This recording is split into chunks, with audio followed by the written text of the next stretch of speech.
You said many times, go back to doing what's realistic. What is realistic?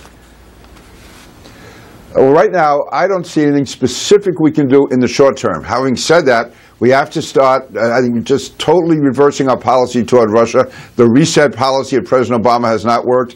John McCain mentioned perhaps going to the missile defense system.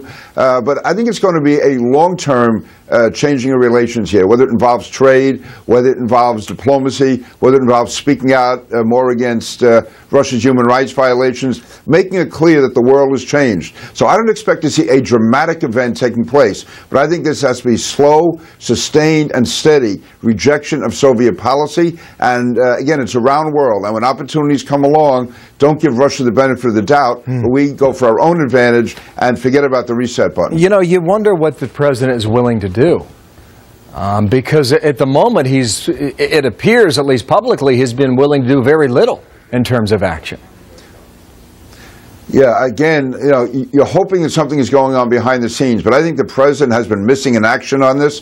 To me, not just as far as directly addressing Russia, but if President Obama, if he had addressed the American people on the importance, for instance, of why he believes the NSA program is still so important, that's also sending a message to Russia. It's sending a message to other countries that this is in our vital national interest, and by going against that, for instance, by not turning Snowden over to us, Russia is going against our vital national interest. The president seems to be missing in action. And when he made the remark last week about the 29-year-old hacker, he's certainly diminishing an issue, which on the one hand he says apparently is trivial because it's only a 29-year-old hacker, but on the other hand, all the interests of the United States are going to try to get it back. So it's the schizophrenic policy he's had so often throughout his administration. Do you think he's being outplayed by Putin? I mean, Moscow seems to be running the Middle East.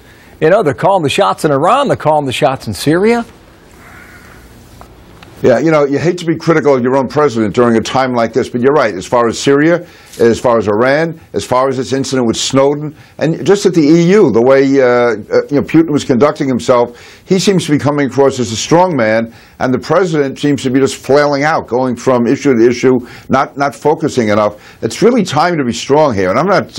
Again, it may be easier for me to say it, but I expect more of a president of the United States. I expect a president to be strong, to be out there, to be commanding, and not allowing some KGB thug like Putin to be dominating the world stage and outmaneuvering us, whether it's in Syria or whether it's with Snowden, sort of playing games, being cute. That is not what should be allowed between two countries unless, as I say, we are going back to, as John McCain said, a 1955 attitude. Peter